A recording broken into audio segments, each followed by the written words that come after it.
እግዚአብሔር አምላክ ከሁላችን ጋር ይሁን። ባለፈው ካቆምንበት ነው የምንቀጥለው።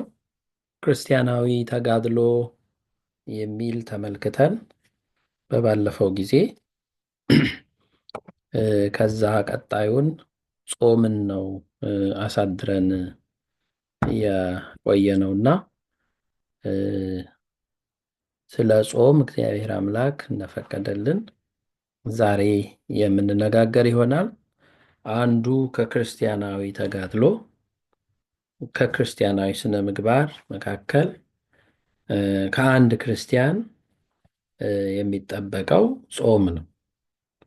ስለዚህ አንድ ክርስቲያን ቤተ ክርስቲያን በሰራችለት የአዋጅ አጽዋማት እንደዚሁ ደግሞ በንስሐ አባቱ በቀኖና የሚሰጠውን የግል አጽዋማትን በራሱን ፈቃድ በአንድ ጉዳይ በሕመምም ሊሆን ይችላል ወይም ደግሞ በአንድ በተቸገረበት ጉዳይ ሱባኤ የሚገባበት የግል ጾም የሚይዝበት ነውና ስለ እሱ ነው የምንነጋገረው። መጀመሪያ ከሀሳቡ ከትርጓሜው ነው የምንነሳውና ከዛ በኋላ ለምን እንጾማለን፣ ከዛ ደግሞ በጾም የሚገኙ ጥቅሞችን እናይና እንጨርሳለን። መጀመሪያ ጾም ምንድን ነው? ጾም ማለት በታወቀ ጊዜና ሰዓት የሰው ልጅ ከምግብና ከውሃ ተከልክሎ መቆየት ማለት ሲሆን ከስጋ፣ ከቅቤ፣ ከእንቁላል፣ ከአሳ እንድንጾምባቸው የተወሰኑ የአጽዋማት ሳምንታት እስኪጠናቀቁ የምንከለከልበት ጊዜ ነው ወይም ጾም የሚባለው። ፍትሕ መንፈሳዊ አንቀጽ 15 ላይ ተቀምጦልናል። ከዚህ ጋር ጾም ማለት ቅዱስ ያሬድ የቤተ ክርስቲያናችን ማህቶት የሚባለው ብርሃን የሚባለው ቅዱስ ያሬድ ዜማውን፣ ትርጓሜውን፣ ቅዳሴውን እነዚህን ሁሉ የሰራልን ቅዱስ ያሬድ ስለ ጾም ባስተማረበት ምዕራፉ ላይ ጾም ማለት ዓይን ክፉ ከማየት፣ ጆሮ ክፉ ከመስማት፣ አንደበት ክፉ ከመናገር፣ እጅ ክፉ ከመስራት፣ በአጠቃላይ ሰውነት የኃጢአት ስራ ከመስራት የሚታገድበት ወይም ደግሞ የሚጾምበት የሚከለከልበት ማለት ነው ይላል። ከላይ ምግቦቹ ናቸው የተጠቀሱት። ግን አንድ ሰው በምግብ ብቻ ከምግብ ብቻ እየጾመ ቅዱስ ያሬድ ያለውን ከታች ያሉትን ነገሮች ደግሞ በሰውነቱ እግዚአብሔር በሰጠው መቅደስ በተባለው ሰውነቱ በዓይኑ፣ በእጁ፣ በእግሩ፣ በአንደበቱ ካልጾመ ዓይኑ ክፉ ነገርን የሚያይ ከሆነ ከምግብ ተከልክሎ ጾም አይባልም። ጆሮ ክፉ ነገርን መስማት እየሰማ ምግብ ባይበላ ጾም አይባልም። አንደበቱም ክፉ ነገርን እየተናገረ እንደዚሁ ከምግብ ቢቆጠብ ጾም አይባልም። እጁም ክፉ ነገርን እየነካ ያልተቀደሰ ነገርን እየነካ ሰውነቱም እግሩም ወዳልተቀደሰ ቦታ እየሄደ ጾም አለው ማለት አይቻልም። ስለዚህ የምግብ ብቻ እንዳልሆነ እንድንረዳው ነው። ጾም ሁለቱንም ያዋሃደ ነው መሆን ያለበት። ከምግብም ከመጠጥም ኃይል ጉልበት ከሚሰጡ ምግቦች እንከለከላለን። ከዛ ባለፈ ደግሞ በዓይናችን፣ በጆሮአችን፣ በእጃችን፣ በእግራችን፣ በአንደበታችን የምናመጣቸው ያልተፈቀዱ ኃጢአቶችን ከመስራትም እንዲሁ እንጾማለን እና ይህንን ሀሳብ እንድንይዝ ነው። ጾም ለድነተ ነፍስ ያለው ጥቅም ደግሞ ስርየተ ኃጢአት እንድናገኝ ማድረግ ነው። ስርየተ ኃጢአትን እናገኝበታለን። ቅዱስ ያሬድ አሁንም የቅዱስ ያሬድን ነው ከመጽሐፈ ድጓው ላይ ከተጠቀሰው የምንጠቅሰውና የጾምን ጥቅም በተናገረበት ምዕራፉ ይሰማል አይደለ? አዎ ይሰማል። እሺ ሚዩት አድርጎ ሌሎቻችሁ እና ምን ብሏል? ጾም ትፌውስ ቁስለ ነፍስ ወታጸምም ኩሎ ፍቶታት ዘሥጋ ትምሄሮሙ ለወራዙት ጽሞና። ጾም የነፍስን ቁስል ትፈውሳለች፣ የሥጋንም ምኞት ሁሉ ትገታለች፣ ለጎልማሶችም ድካምን ታስተምራቸዋለች በማለት ይገልጸዋል። ምን ማለት ነው? የነፍስ ቁስል ማለት ኃጢአት ነው።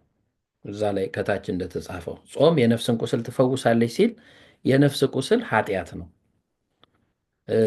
በጾም በንስሐ አማካኝነት ከኃጢአት የምንነጻበት መንገድ ስለሆነ ነው። ስለዚህ ስርየተ ኃጢአትን ታሰጣለች እና ጾም ራስን መግዛትን መቻልን ታጎናጽፋለች። የስጋን ፍላጎት መቆጣጠር በራሱ ትልቅ ፈተና ነውና አባቶቻችን ከጠላ ስካር እና ከወተት ስካር የወተት ስካር ይበልጣል ይላሉ። አንድ ሰው ጠላ ጠጥቶ ግፋ ቢል ደክሞት ቢተኛ ቢያንቀላፋ ነው። ወተት የጠጣ ሰው ግን ሰውነቱ ይጠነክራል፣ ኢነርጂ ይኖረዋል። ተጣላ ተጣላ ይለዋል፣ ኃጢአት ስራ ስራ ይለዋል። ያንን ኢነርጂ የሚያወጣበትን መንገድ ነው የሚፈልገው እና በዚህ የተነሳ ላይ ላዩን ስናየው እንዴ ጠላና ወተት ምን አገናኛቸው? የሚያሰክረው እኮ ጠላ ነው ልንል እንችላለን፣ ግን ወተቱ ነው የሚያሰክረው። እግዚአብሔርን እስከ ማስረሳት ይደርሳል ማለት ነው እና በራሱ እንዲተማመን ስጋውን እንዲያደልብ ያደርገው እና ከዚህ የተነሳ ከጠላ ስካር የወተት ስካር ይበልጣል ይላሉ እና በዚህ በመጽሐፈ ምሳሌ ምዕራፍ 16 ቁጥር 32 ላይ ጠቢቡ ሰሎሞን አንድን ከተማ በጦርነት ድል ከማድረግ ይልቅ ራስን መግዛት ይበልጣልና ይላል። ይሄ በጣም ትልቅ አባባል ነው ወይም መጽሐፍ ቅዱሳዊ ቃል ነው። በዛ የመንፈስ ፍሬዎች እያልንም ቅዱስ ጳውሎስ በገላትያ ላይ ያስቀመጣቸው ስንመለከት አንዱ ራስን መግዛት የሚለው ነበር። ሰው ራሱን ከገዛ ለኃጢአት አይሸነፍም። ፈቃደ ስጋውን ማሸነፍ ይችላል፣ ለፈቃደ ነፍሱ ማስገዛት ይችላል ብለናል እና ከአንድ ከተማ ጋር ነው ያነጻጸረው ራስን መግዛት እና ትልቅ ነው። አንድን ከተማ በጦርነት ድል ከማድረግ ይልቅ ራስን መግዛት ይበልጣል። ራሱን የሚገዛ ሰው ፈቃዶቹን ሁሉ ያሸንፋል ማለት ነው እና የኃጢአት ባሪያ የኃጢአት ተገዢ ከመሆን ራሱን ይጠብቃል እና እንደ መላእክት በደብረ ቅዱስ ይኖሩ የነበሩ ደቂቀ ሴት ራሳቸውን መግዛት ባለመቻላቸው በደቂቀ ቃየል ወይም በቃየል ልጆች ተሰናክለው ወድቀዋል። ይህም የከፋ ኃጢአታቸው የዓለም በንፍር ውሃ መጥፋትን አስከትሏል። ዘፍጥረት ምዕራፍ 6 ላይ ማለት ነው እና በመሆኑም ጾም ከኃጢአታችን ይቅር የምንባልበት እንዲሁም መንፈሳዊ ሕይወታችንን የምናጎለብትበት አይነተኛ መሳሪያ ነው።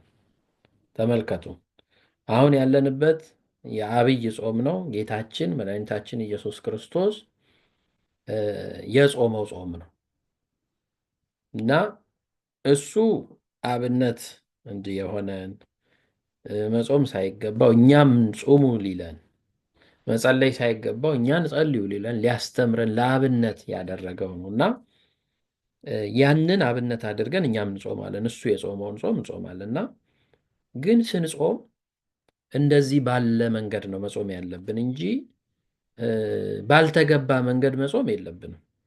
ይሄ እግዚአብሔር ጾም ጸሎታችንን አይቀበለውም ማለት ነው እና ጾማችንን አሁን በምንማርበት መንገድ ነው ማየት ያለብን። አይ አንዴ ተጀምሯል እንግዲህ እንደጀመርኩት በዚሁ ልቀጥልና እንግዲህ ለዛሬ ዓመት እዘጋጃለሁ ማለት አይቻልም። ስናውቀው ነው፣ ቃለ እግዚአብሔርን ባወቅነው ሰዓት ነው መስተካከል ያለብን ማለት ነው። አሁን ለምሳሌ ግማሽ ጾም ላይ ነው ያለነው። ባለፈው እሑድ ደብረ ዘይት ብለን አክብረናል። እኩሌታ ነው ጾሙ፣ የጾሙ እኩሌታ ነው። የቀሩትን ሳምንታት ገብርኄር፣ ኒቆዲሞስ፣ ሆሳዕና፣ ትንሣኤ እያልን እንሄዳለን።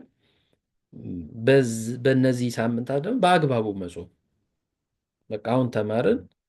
እስካሁን ከምግብ እየጾምን ብቻ ከሆነ አሁን ደግሞ ሰውነታችን መጾም አለበት፣ እግዚአብሔር የሚወደው አይነት ጾም እ፣ መጾም አለብንና ይሄ እንድንማርበት ነው። በ እም፣ አዎ፣ ትንቢተ ኢሳይያስ ላይ አንድ ቦታ ላይ እግዚአብሔር የማይወደው እ፣ ጾም አለ። እሱን ምዕራፉን ስላጣሁት ነውና በኋላ ወይ እፈልገዋለሁና እግዚአብሔር የእናንተን ጾም አልቀበልም ይላልና በቂም፣ በበቀል፣ በቅናት፣ በምቀኝነት፣ በክፋት ያለ ይቅርታ የምንጾመውን ጾም እግዚአብሔር አይቀበለው። ስለዚህ ጾማችን በአግባቡ መሆን አለበት፣ እግዚአብሔር እንዲቀበለው፣ ቅድመ እግዚአብሔር እንዲደርስ፣ ስርየተ ኃጢአትን እንድናገኝ። ስለዚህ ይህ አይነተኛ መሳሪያ መንፈሳዊ ተጋድሎ፣ ክርስቲያናዊ ተጋድሎ የሚኖረን በዚህ መልኩ ስናደርገው ነው፣ ስንፈጽመው ነው። እና ጾም ሁለት አይነት ነው። አንደኛው የአዋጅ ጾም የሚባል ነው። ሁለተኛው ደግሞ የግል ጾም። የአዋጅ ጾም የሚባለው ይህም በስውር ሳይሆን ሁሉም አውቆት ክርስቲያን የሆነ ሁሉ የሚጾመው ጾም ነው። የአዋጅ ነው። በቃ ራሱ ከስሙ እንደምንረዳው አዋጅ ነው፣ የታወጀ ነው። ምንም እንግዳ ነገር አይደለም። የአንድ ክርስቲያን ኳሊቲው ግዴታው መጾም ያለበት ጾም ነው እና ሕፃናት እንኳን ሳይቀሩ ከ7 ዓመት ልጆች ከ7 ዓመት ጀምሮ የሚጾሙት ነው ማለት ነው። እና ይህም መጽሐፍ ቅዱሳዊ መሰረት አለው። በትንቢተ ኢዩኤል ምዕራፍ 2 ቁጥር 15 ላይ በጽዮን መለከት ንፉ፣ ጾምንም ቀድሱ፣ ጉባኤውንም አውጁ ይላል። ኢዩኤል በትንቢቱ ላይ የተናገረው ነው። ስለዚህ አዋጅን ጾም መሻር አያስፈልግም ወይም አይፈቀድም፣ ኃጢአት ነው። አንዳንድ ሰዎች አይ እኔ አብይ ጾምን ነው የምጾመው፣ የልደትን የሰኔን ጾም አልጾምም፣ የቄሶች ጾም ነው፣ ወይ ደግሞ እኔ ፍልሰታን ብቻ ነው መጾመው አጭር ስለሆነች ነነዌን ብቻ ነው መጾም ማለት አይቻልም። ሰባቱንም የአዋጅ አጽዋማት እንደ ክርስቲያናዊ ግዴታ አድርጎ ክርስቲያን የሆነ ሁሉ ሊጾማቸው ይገባል። ማጉረምረም የለበትም ወይም ቅር መሰኘት የለበትም እና የማንጾም ካለን ለምሳሌ አብይ ጾምን ብቻ የምንጾም ካለን ልክ አይደለም። የቀሩትን 6ቱን መጾም ይኖርብናል። ይህንን በአግባቡ ማወቅ ያስፈልጋል። በአጭሩ እነዚህንም 7ቱን አጽዋማት እንመለከታለን። የመጀመሪያው የነቢያት ጾም ነው። ጾመ ነቢያት ይባላል። ጾመ ነቢያት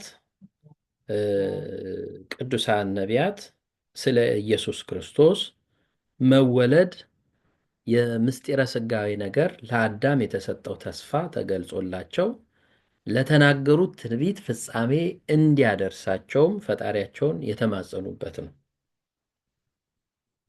ይህንን ጾም ከስሙ እንደምንረዳው ነቢያት የጾሙት ጾም ነው። የጾሙበትን ምክንያት በተለያዩ በብሉይ መጽሐፍት እንደምናነበው ጽድቃችን የመርገም ጨርቅ ሆነ፣ አንስ ኃይለከ ፈኑ ዴከ፣ አቤቱ ኃይልህን ላክልን፣ ክንድህን ላክልን፣ ልጅህን ላክልን፣ መጽደቅ አልቻልንም፣ በጨለማ ውስጥ ነው ያለነው እያሉ የአምላክን ሰው መሆን የተማጸኑበት ነው፣ ሱባኤ የያዙበት ነው። ስለዚህ እነሱ በዛ መልኩ ጾመው ጸልየው አምላክ ሰው ሆኗል፣ ከመቤታችን ተወልዷል፣ እንደገና የሰው ልጆችን ከሞት ወደ ሕይወት ከጨለማ ወደ ብርሃን አውጥቷቸዋል። ስለዚህ በጾማቸው ዋጋ አግኝተውበታል። እዚህ ላይ እንደምናየው በየዘመናቸው የተነሱ ነቢያት አንስ ኃይለከ ፈኑ ዴከ፣ ኃይልህን አንሳ እጅህንም ላክ እያሉ ጮሁ። በጾምና በጸሎት ተወስነው ዘመናትን ቆጠሩ። ጊዜው ሲደርስ ጌታችን መድኃኒታችን ኢየሱስ ክርስቶስ ከእመቤታችን ከሥጋዋ ሥጋ ከነፍሷ ነፍስ ነስቶ ሰው ሆነ። የእነሱን ሱባኤ ቆጥሮ ጸሎታቸውን፣ ጾማቸውን ተመልክቶ በመሆኑም በጌታ ልደት ትንቢተ ነቢያት ስለተፈጸመበት ይህ ጾም የነቢያት ጾም ይባላል። የወልደ እግዚአብሔርን ሰው መሆን ያስተማሩበት ስለሆነ ጾመ ስብከትም ይባላል። እነሱ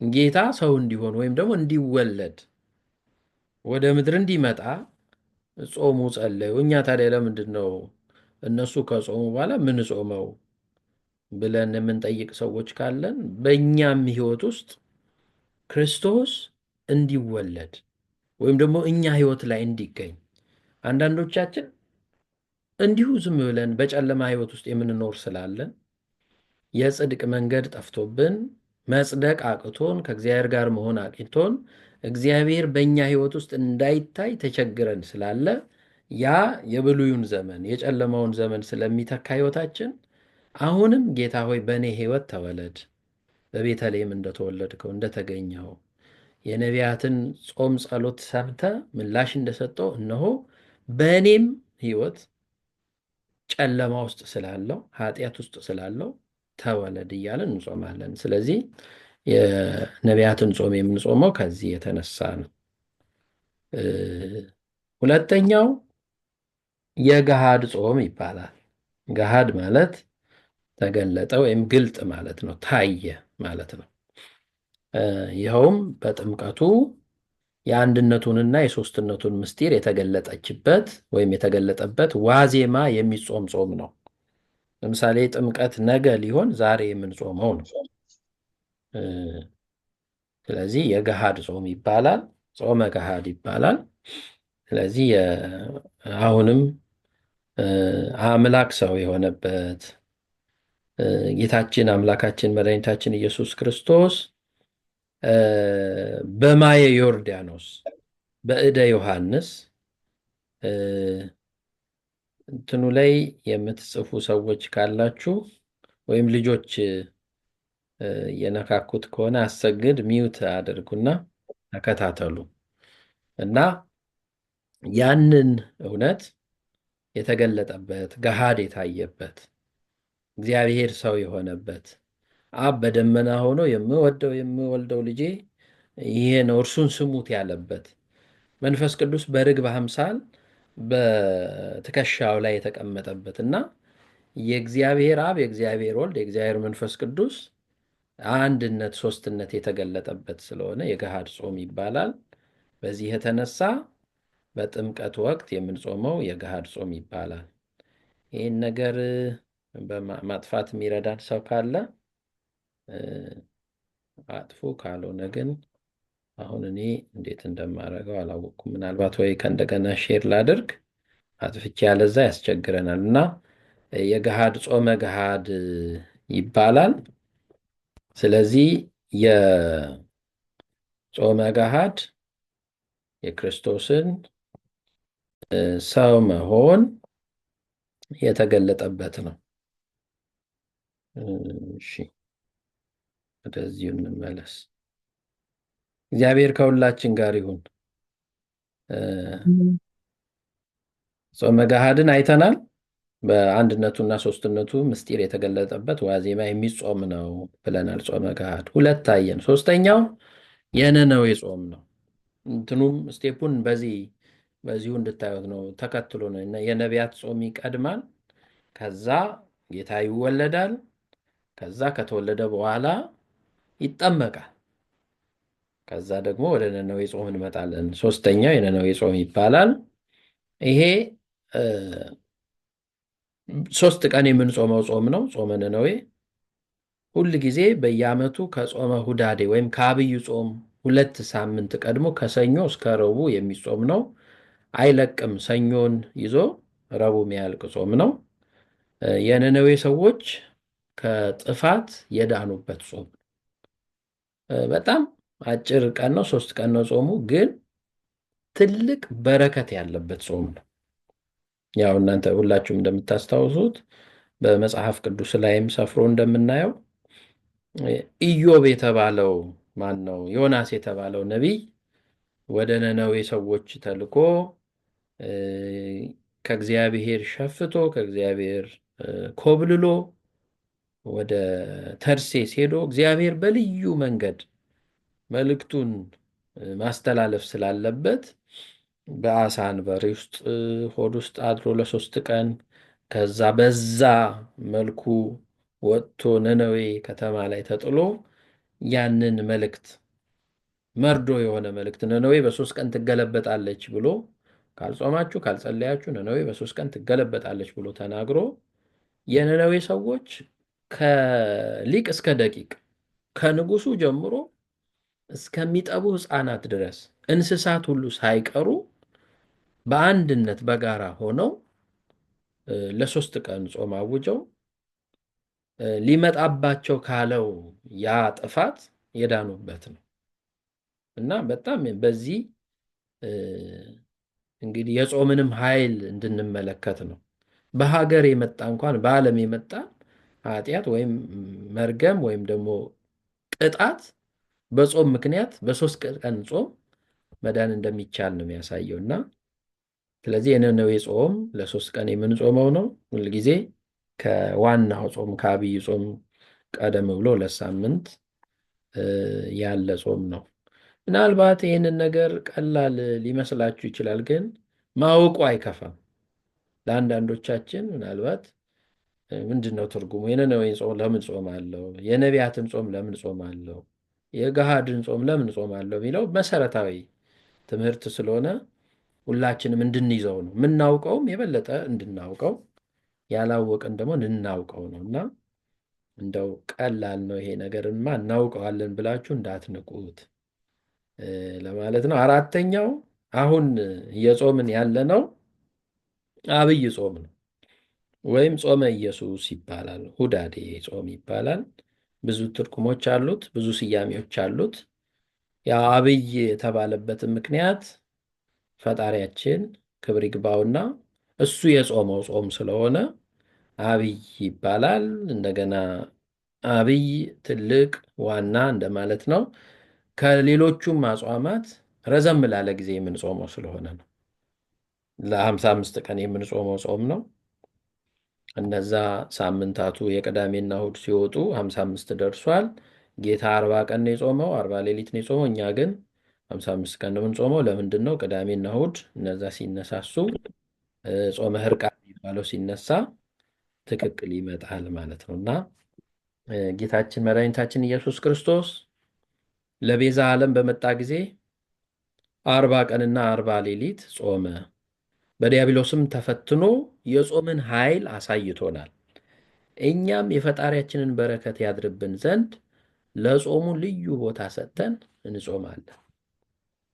አሁን አንዳንድ ሰው በጾም ወቅት ነው በቃ ሁል ጊዜ እኔ ፈተና የሚያጋጥመኝ ወይ ጾሜን ሊያበላሽብኝ ወይም ደግሞ ጾሜን በቃ አንድ ነገር በቃ ሁል ጊዜ እንደው በሌላ ጊዜ አይመጣብኝም። ልክ ጾም ሲጀምር ገና ሳምንት ሳልሄድ እንደዚህ ይሆናለሁ፣ እንዲህ አይነት ችግር ይገጥመኛል የምንል ብዙ ሰዎች አለን እና ትልቁ እንደውም ፈተና ሰይጣንም ሊፈትነን የሚነሳው በጾም ወቅት መሆኑን የምናየው እንግዲህ ፈጣሪንም ሊፈትን ስለቀረበ ማለት ነው እና ጌታችንን በሦስቱ አርዕስተ ኃጣው በሚባሉ የማቴዎስ ወንጌል ምዕራፍ 4 ላይ ቀርቦ ጌታን ሰይጣን ፈትኖታል።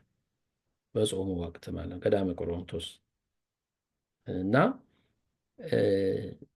ከዛ በዛ ልክ ልንረዳው ያስፈልጋል። ጾምን ጠብቆ የሚፈትነን ያው ሰይጣን ነው፣ ምንም የታወቀ ነገር ነው እና ግን መሸነፍ አያስፈልግም። እሱ ድል እንደነሳው እኛም ልጆቹ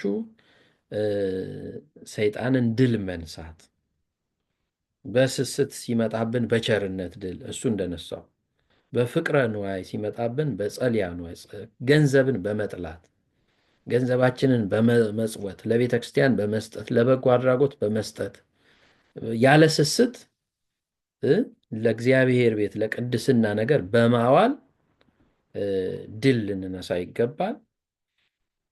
በትዕቢት ደግሞ ሲመጣብን በትህትና ድል ልንነሳ ይገባል እና እነዚህ በተለይ ትዕቢት፣ ገንዘብን መውደድ፣ ስስት እነዚህ ሦስቱ አርዕስተ ኃጣው ይባላል ወይም የኃጢአት ርዕሶች ዋና ዋና ኃጢአቶች ይባላሉ እና እነዚህን በጾም ነው ድል የምንነሳቸው። ስስት ያለበት ሰው በቸርነት በቃ ቸር በመሆን አሳልፎ በመስጠት፣ ትዕቢት ያለበት ሰው ትሁት በመሆን ራሱን ዝቅ በማድረግ ራሱን ባዶ በማድረግ በጾም ወቅት እንደዛ መሆን ስለሚቻል ገንዘብን የመውደድ ኃጢአት ያለበት ወይም ጾር ያለበት ሰው ገንዘብን በመጥላት እና ጌታም እነዚህን ሶስቱን አርእስተ ኃጣውእ በዚህ መልኩ ነው ያሸነፈበት በዚህ በዐቢይ ጾም እና ትልቁ ጾም ነው በቤተ ክርስቲያናችን እና ሳምንታቱ ሁሉ እንደምታዩት ልዩ ስያሜ ያላቸው ምንባባቱ፣ መዝሙሩ፣ ትምህርቶቹ፣ ቃለ እግዚአብሔሩ በጣም ልዩ ናቸው። እስካሁን ራሱ ያለፍናቸው ዘወረደ ብለን አምላክ ሰው መሆኑን ከሰማይ ሰማያት መውረዱን ቅድስት ብለን ቅድስና ያለው ሕይወት መኖር እንዳለብን እኛ ቅዱሳን እንደሆንን እግዚአብሔር ለተቀደሰ ዓላማ እንደፈለገን ምኩራብ ብለን እኛ ራሳችን የእግዚአብሔር ማደሪያ እንደሆንን ኃጢአት እንዳይሰራበት የእግዚአብሔር ቤት ክብር የቅድስና ቦታ እንደሆነ ተመልክተናል። መጻጉዕ ብለን ደግሞ በሽተኞችን አስበናል። የታመሙ ሰዎችን፣ ድውያንን እግዚአብሔር በትዕግስት ከጠበቁ ያንን 38 ዓመት የዮሐንስ ወንጌል ምዕራፍ 5 ላይ ያለውን 38 ዘመን ሙሉ ሲሰቃይ የነበረውን በሽተኛ አልጋህን ተሸክመ ሂድ ብሎ እንደፈወሰው ተመልክተናል። እነዚህን ሁሉ ታሪኮች እያሰብን እየተማርን የምናልፍበት ነው። አሁን ፊታችን ገብርኄር አለ። ደብረ ዘይት ብለን ምጽአቱን አስበናል ባለፈው ሳምንት። አምላክ ሲመጣ ምን እንደሚሆን ምን አይነት ነገር እንደሚከሰት ከመምጣቱ በፊት ያሉ ምልክቶች፣ እኛ ምን ማድረግ እንዳለብን፣ ምን አይነት ዝግጅት ማድረግ እንዳለብን ሳምንታቱ በየሳምንቱ እነዚህን ሁሉ ቃለ እግዚአብሔር እየሰማን ጾማችንን የሕይወት ጾም የበረከት ጾም እንድናደርገው በቁም ነገር ፍሬ ባለው ነገር ላይ እንድናውል እያደረግን ነው የጾም ነው እና አሁን ፊታችን ገብርኄር አለ። ታማኝ መሆን፣ ለእግዚአብሔር ታማኝ መሆን፣ ታማኝ አገልጋይ መሆን፣ መክሊትን ማትረፍ፣ መክሊትን አለመቅበር፣ የተሰጠንን ስጦታ ጸጋ ማብዛት እንዳለብን እንማራለን። በሚቀጥለው ኒቆዲሞስን እናየዋለን። ኒቆዲሞስ የአይሁድ ምሁረ ኦሪት ሆኖ በሌሊት ግን የእግዚአብሔር ፍቅር አድሮበት እውነትን በመፈለግ ከዛ ደግሞ እስከ መጨረሻው በእምነቱ ጸንቶ አምላክን እስከ መገነዝ ድረስ ደፍሮ በሌሊት የጀመረውን አገልግሎት ትምህርት ወደ ቀን ወደ ድፍረት የመጣበት እንደገና ሆሳዕና እንላለን። አምላክ ለሰዎች ልጆች መድኃኒት የሆነበት እነዚህ እያለን ትንሣኤውን እናከብራለን ማለት ነው እና ስቅለቱም አለና ይሄ በዐቢይ ጾም ሁሉ የሚደረግ ነው እና ልዩ ነው። ከበሮ አይመታም፣ አይጨበጨብም፣ እልል አይባልም። ተመልከቱ የአምላክን ለእኛ ሲል ያደረገውን ውለታ፣ ለእኛ ሲል የተገረፈውን ግርፋት፣ ስቃዩን፣ መከራ መስቀሉን እያሰብን የምንጾመው ነው። በቤተ ክርስቲያንም በዚሁ በስርዓት መጻሕፍት 41 ጊዜ እየሰገደ ሰው በዐቢይ ጾም በሙሉ ከሰንበታቱ ውጪ በስግደት በጾም በጸሎት ቃለ እግዚአብሔር በመስማት ራሱን ለእግዚአብሔር በማስገዛት መንፈሱን እያደሰ ከእግዚአብሔር ጋር ተቆራኝቶ የሚኖርበት ጥሩ መንፈሳዊ ጊዜ ነውና ይሄ ዐቢይ ጾም ላይ የምናሳልፈው ነው። ከዛ በኋላ የምናየው አምስተኛው የሐዋርያት ጾም ነው። እንግዲህ ሐዋርያት የጌታችን ደቀ መዛሙርት ናቸው። ክርስቶስ ከሙታን ተለይቶ ከተነሳ በኋላ ቅዱሳን ሐዋርያት ሰማያዊ ተልእኮ ስለተሰጣቸው ከ50 ቀን በኋላ ባረገ በ40ኛው ቀን ከ10 ቀን በኋላ በዓለ ጰራቅሊጦስ መንፈስ ቅዱስ ወረደላቸው። በ50ኛው ቀን ጰራቅሊጦስ ማግስት መጾም ጀመሩ። የአበው ቀደምትን አሰረ ፍኖት የምትከተል ቅድስት ቤተ ክርስቲያናችን ትንሣኤ በዋለ በ50ኛው ቀን የጾሙን አዋጅ ለልጆቿ አውጃለች። ተመልከቱ ሐዋርያት ጸጋ መንፈስ ቅዱስን ከተቀበሉ በኋላ ቀጥታ ተነስተው ወደ አገልግሎት አልገቡ። በጾም በጸሎት እግዚአብሔርን ጠይቀዋል። ወደ 1 ወር አካባቢ የምንጾመው ጾም ነው እሱ። አገልግሎታችንን ባርክልን፣ ለበረከት አድርግልን፣ ተናግረን የምናሳምን ሰዎች፣ ወደ እግዚአብሔር መንግሥት የምንስብ ሰዎች፣ እማንፈራ ሰዎች፣ ደፋሮች እንድንሆን፣ ብርቶች እንድንሆን አንተ ብርታትን ኃይልን ስጠን ብለው በአንድነት ተሰብስበው ሱባኤ ይዘው የጾሙት ጾም ነው። እኛም እንደዚህ አይነት ጾም ያስፈልገናል። አንድ ሰው ስራ ከመስራቱ በፊት፣ ምንም ነገር ከማድረጉ በፊት፣ ጋብቻውን ከመጀመሩ በፊት፣ ትምህርቱን ከመጀመሩ በፊት፣ ማንኛውንም መንፈሳዊ ነገርም ሆነ ዓለማዊ ስጋዊም ነገር ከማድረጉ በፊት በሱባኤ በጾም በጸሎት መጀመር ይኖርበታል እና ይሄን ከሐዋርያት እንማራለን። ሐዋርያት ጸጋ መንፈስ ቅዱስን ታደሉ፣ ጾሙ፣ ጸለዩ፣ ከዛ ወደ አገልግሎት ወጡ። ስለዚህ የሐዋርያት ጾም ይባላል ስያሜው፣ ግን እኛም የምንጾመው ነው። እኛም እያንዳንዳችን ሐዋርያዊ አገልግሎት አለብን። ያው ሌሎችን ወደ እግዚአብሔር መንግሥት መጥራት፣ ማስተማር፣ በአደባባይ በመድረክ ቆመን መናገር ባንችል ግን በምናገኘው አጋጣሚ በሕይወት አስተማሪዎች መሆን ይኖርብናል። በስራ አጋጣሚ የምናገኘውን፣ በማንኛውም ሁኔታ የምናገኘውን እኛ ያገኘነውን ሰላም፣ እኛ ያገኘነውን ሕይወት ሌላውም ሰው ሼር እንዲያደርገው እንዲያገኘው ጠሪዎች መሆን አለብን። ያን ጊዜ የሐዋርያትን ስራ ሰራን ማለት ነው። ሐዋርያት በዚህ መልኩ ጾማቸውን ጀምረው አገልግሎታቸው ተባርኮላቸዋል። እኛም በአዋጅ የታወጀ ጾም ነው የሐዋርያት ጾም። ብዙ ሰው ግን ይህንን ጾም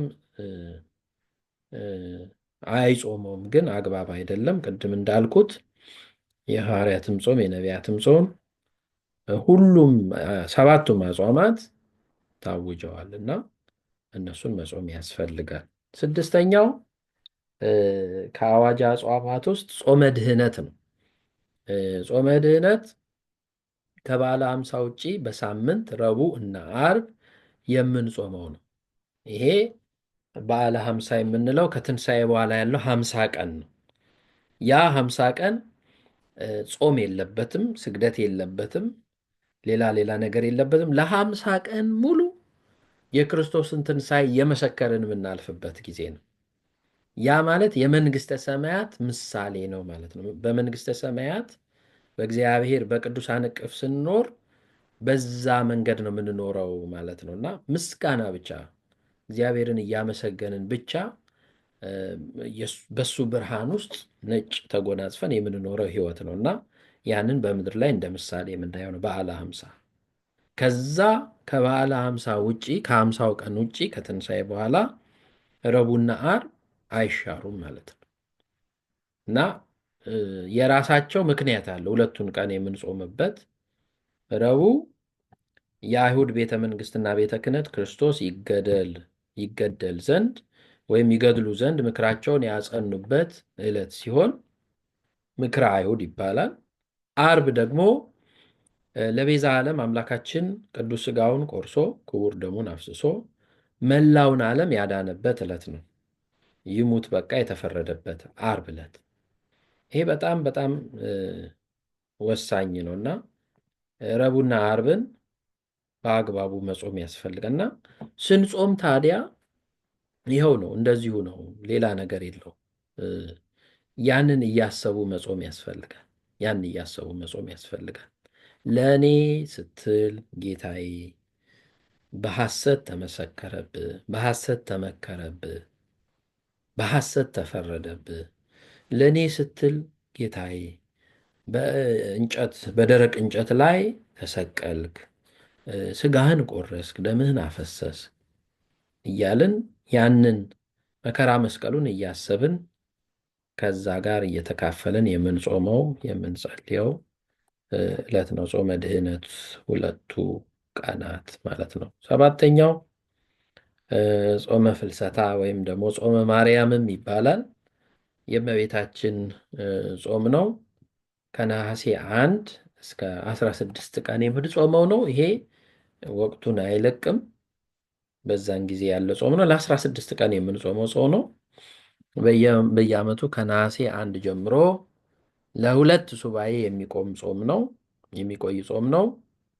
የእመቤታችን ቅድስት ድንግል ማርያምን በረከት ለማግኘት እንጾማለን። ሐዋርያት ጾመውታል። የእመቤታችንን ዕረፍት ትንሣኤና ዕርገቷ የሚታሰብበት ወቅት ነው። ስለዚህ እነሱ ጾመው የእመቤታችንን ትንሣኤ ዕርገቷን ስላዩ እነሆ እኛም ሐዋርያት ያገኙትን በረከት ለማግኘት እመቤታችንን እያሰብን ሌሊት በሰዓታት ሰዓታት የሚባል ጸሎት አለ። የኢትዮጵያዊ ሊቅ አባ ጊዮርጊስ ዘጋስጫ የደረሰው ድርሰት ነው። ንኢ ንኢ እያለን የምንጸልየው በጣም ደስ የሚል ዜማ ያለው ልብን የሚያራራ ያንን ጸሎት እየጸለይን እንደገና ደግሞ ቀን ደግሞ በቅዳሴ የምናሳልፍበት ነው። ሕፃናት ሁሉ ደስ እያላቸው የሚጾሙት ጾም ነው እና የጾመ ፍልሰታ የእመቤታችን ጾም ወይም ጾመ ማርያም ይባላል። እነዚህ ሰባቱ አጽዋማት የአዋጅ አጽዋማት ይባላሉ። በቃ ሁሉም ክርስቲያን ከ7 ዓመቱ ጀምሮ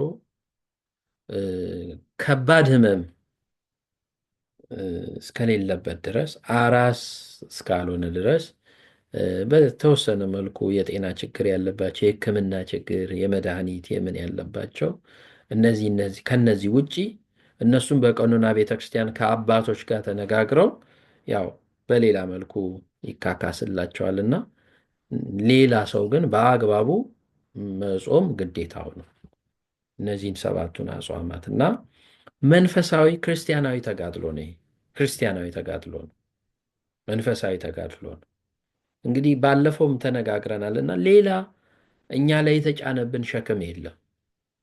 ጌታችንም በወንጌል እናንተ ደካሞች ወደ እኔ ኑ እኔ አሳርፋችኋለሁ፣ እኔ ቀንበሬ ልዝብ ሸክሜ ቀሊል ነው ይላል። እንግዲህ እግዚአብሔር አሸከመን እንኳን ብለን ካሰብን እንደው እንደ ሸክም ካየነው እነዚህን አጽዋማት ነው። በቃ ዓለም ከምትሰጣችሁ ሰላም እኔ የምሰጣችሁ ሰላም ይበልጣል እና ዓለም የምታሸክመን ሸክም ከባድ ነው። እንሸከመው ዘንድ አንችልም፣ ያደክመናል፣ ይጥለናል። ግን የእኔ ሸክም ቀሊል ነው፣ ቀንበሬ ልዝብ ነው፣ ወደ እኔ ኑ እኔ ያሳርፋችኋለሁ አለ።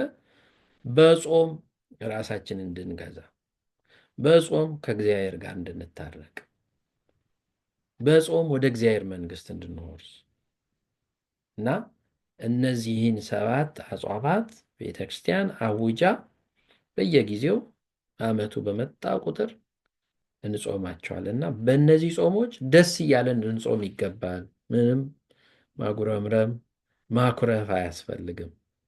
እና ጾም በዛ የምንል ሰዎች አለና ጾም በዛ ማለት አያስፈልግም። እንደውም አነሰ ብለን ነው። ምክንያቱም በመጾማችን የምንጠቀመው ራሳችን ነው። አሁን ዓለሙ እንኳን ስለ ጾም ያለው አመለካከት ተቀይሯል። ሰው በበላ ቁጥር ነው የሚታመመው። ጤነኛ ለመሆን መጾም አለበት። ስለዚህ እኛ ለስጋችን ለጤናችን ብለን ሳይሆን መንፈሳዊውን ነገር ይዘን ደግሞ እንጾማለን። ያ የመንፈሳዊው ጥቅም ለስጋም ይጠቅማል ማለት ነው እና ስለዚህ በሚጾሙ ሰዎች ረጅም ዕድሜ ይኖራሉ። የሚጾሙ ሰዎች ከብዙ በሽታ ይድናሉ። በስጋቸውም ብዙ በሽታ አሁን እዚህ ሀገር በተለይ የምንኖርበት ሀገር ምንም ጤነኛ ምግብ የለም። ለኦርጋኒክ እንዲህ ነው እንዲያ ነው ይሉናል እንጂ በአብዛኛው በምግብ የሚመጡ በሽታዎች ናቸው። ስለዚህ በመጾማችን ጤናችንን እንጠብቃለን። ግን ቤተክርስቲያን ይህንን ነው በቃ ቀድማ የነቃች ያወቀች ስለሆነች ልጆቿ እንዳይታመሙባት እንዳይጎዱባት ወይም ደግሞ ጨካኝ ሆና እኛን ለማንገላታት እኛን ለማሰቃየት አይደለም እና በመጾም ብዙ በረከት አለው፣ የነፍስም የስጋም ጥቅም አለው እና ይህን ልብ ማለት ያስፈልጋል። የግል ጾምን እናያለን። የግል ጾም ሁለተኛው ጾም ነው። የመጀመሪያው የአዋጅ ነው። ሁለተኛ የግል ጾም ይባላል። የግል ጾም ስንል አንድ ሰው በሰራው ኃጢአት ምክንያት ለንስሐ አባቱ ተናግሮ የሚሰጠው የንስሐ ጾም ሲሆን እንዲሁም አንድ ሰው ስለደረሰበትና በእርሱ ላይ ስለሆነ ነገር ስለሚፈልገው ጉዳይ እግዚአብሔር ተገቢውን መልስ እንዲሰጠው የሚጾመው ጾም ነው። የግል ጾም ይባላል። ይሄ ከአዋጅ ጾም ጋር አይገናኝም። እንደገና ደግሞ በስውር ነው ይህንን ጾም የምንጾመው። እንደው እየተናገርን እኔ ጾም ላይ ነኝ እኔ እንዲህ ነኝ። አሁን ለምሳሌ በራሱ በንስሐ አባቱ የተሰጠውን ጾም ከንስሐ አባቱና ከራሱ ጋር ነው የሚነጋገረው እንጂ ለሰውም መናገር የለበትም። እዛ ላይ በኋላ አንድ ጥቅስ እናያለን እና በስውር የሚጾም ጾም ነው። ለምሳሌ ነቢዩ ዳዊት የልጁን መታመም በሰማ ጊዜ ጾሟል። በሁለተኛ ሳሙኤል ምዕራፍ 12 ቁጥር 16 ላይ እናያለን። ነገር ግን በግል ጾም ጊዜ ጾሙ ይፋ ስላልሆነ ራስን መሰወር እንደሚያስፈልግ ታዟል። ዳዊት በእርግጥ ልጁ የታመመበት ምክንያት በኃጢአት ምክንያት ነው። ያልተገባ ኃጢአት ሰራ። የምስኪኑን ወታደር የኦርዮን ሚስት ደፈረ ወይም አስነወራት። ከእሷ የተወለደው ልጅ በጠና ታመመ፣ ሊድን አልቻለም። ማቅ ለበሰ፣ አመድ ነሰነሰ፣ ጾመ፣ ጸለየ። ግን እግዚአብሔር ፈቃዱ ስላልነበረ ልጁ ሞተ እና ያንን ነው እዚህ ላይ ዳዊት በግሉ የጾመውን ጾም ነው እዚህ ላይ የተቀመጠው። አምላክም እንዲህ ብሎናል። በቅድም ያልኩት የማቴዎስ ወንጌል ምዕራፍ 6 ላይ ስትጾሙ እንደ ግብዞች አትጠውልጉ፣ ለሰዎች ሊታዩ እንደ ጾመኛ ፊታቸውን ያጠወልጋሉና፣ አንተ ግን ስትጾም ለሰዎች እንዳትታይ ራስን ተቀባ፣ በስውር የሚያይ አባትህ በግልጥ ይከፍልሃል። እና ይሄ ለግል ጾም የተነገረ ነው። ስለዚህ የግል ጾም የምንለው ቅድም እንዳልነው ከንስሐ አባት ጋር ወይም በራሳችን ጉዳይ ጾም ስንይዝ ነው። ሁለት ጾም አሉ፣ አዋጅ እና የግል የሚለውን ካየን ይበቃናል። እንግዲህ ሰዓታችን እያለቀ ነው። ጾም ለምን ያስፈልጋል የሚለውን እንጀምረውና በሚቀጥለው ሳምንት ደግሞ በደንብ እንቀጥልበታለን። አስፈላጊነቱን ዝም ብሎ እንዳልሆነ በጣም ጠቃሚ እንደሆነ መረዳት ስለሚያስፈልግ ነው። እና ጾም ያስፈለገበት ምክንያት ሉጋመ ስጋ ስለሆነ ነው። በቃ ስጋችንን የሚይዝልን ነው። የስጋችንን ፈቃድ የሚያሸንፍልን ስለሆነ ነው። ቅድም እንዳልኩ ሰው ሲበላ ሲጠጣ እግዚአብሔርን ይረሳል፣ ቃሉን ይረሳል።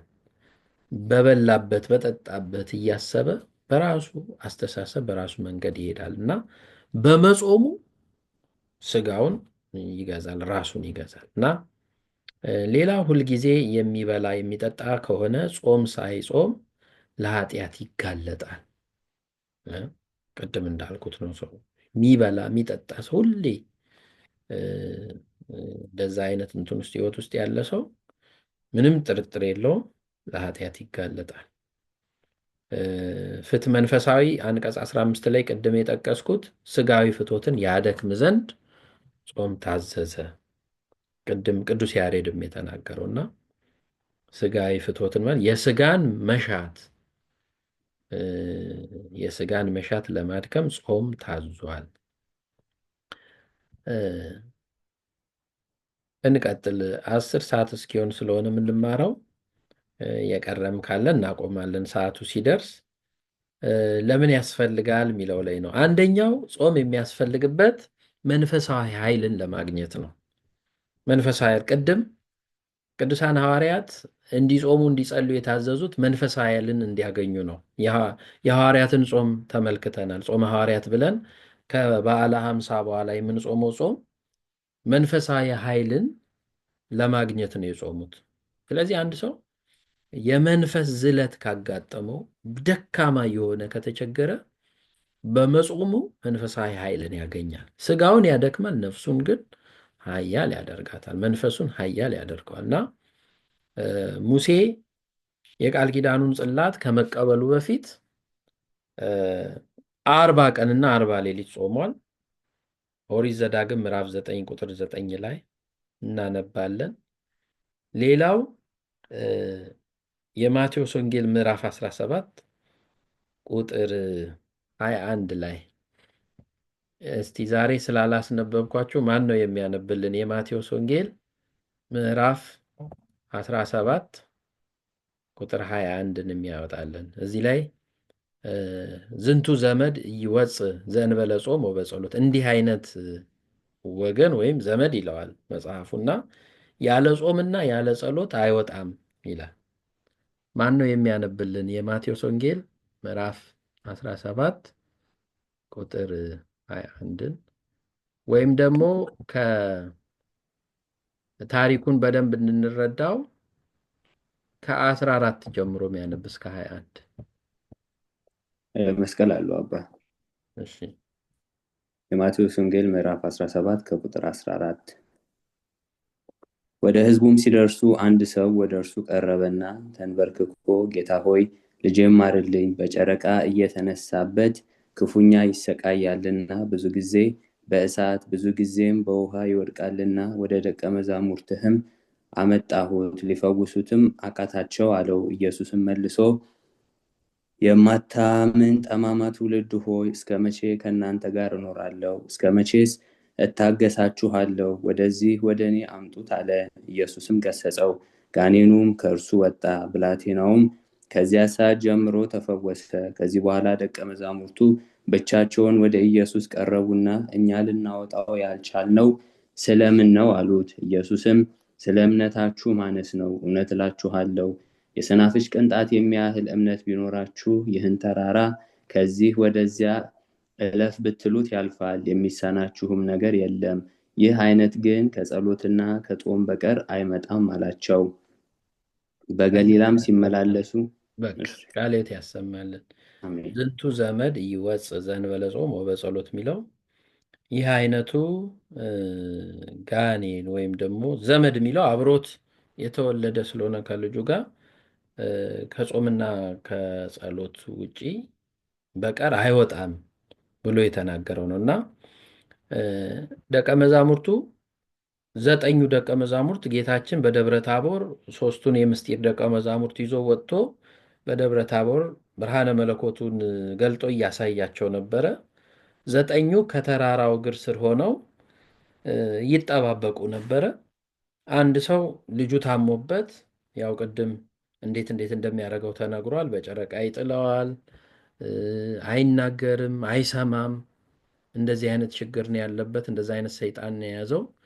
እንዲፈውሱለት ወደ ደቀ መዛሙርቱ ወሰደ። ሞከሩ ሞከሩ፣ አልቻሉም። ከዛ በኋላ ጌታ ከተራራው ሲወርድ ደቀ መዛሙርቱን ይዞ ወዲያው ሰውየው ሄዶ ያው ነገረው። ወደ ደቀ መዛሙርት ወሰድኩት፣ እነሱ ሊፈውሱት አልቻሉም።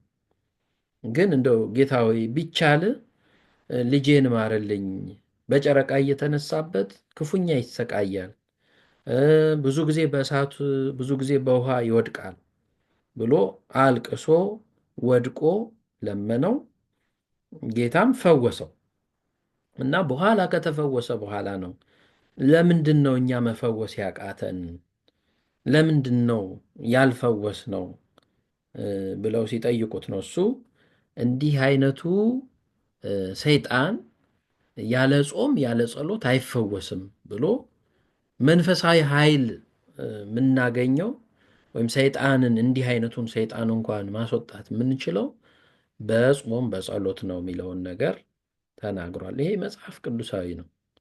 ስለዚህ ጾም እኛ የፈጠርነው አይደለም፣ ወይም ደግሞ ዝም ብሎ ቤተክርስቲያን ጫና ለመፍጠር ያመጣቸው አይደለም። መናፍቃኑ እንደሚሉት መጽሐፍ ቅዱሳዊ ነው። መሰረታችን መጽሐፍ ቅዱስ ነው። ስለዚህ መንፈሳዊ ኃይል በጾም ይገኛል እና አንዳንዴ መንፈሳችን የዛለ ሰው ትንሽ ነገር ማድረግ ያቃተን ሰዎች ለምንድን ነው ብለን ራሳችንን ስንጠይቅ ስለማንጾም ስለማንጸልይ ነው። መልሱ እዛው ላይ አለ ማለት ነው።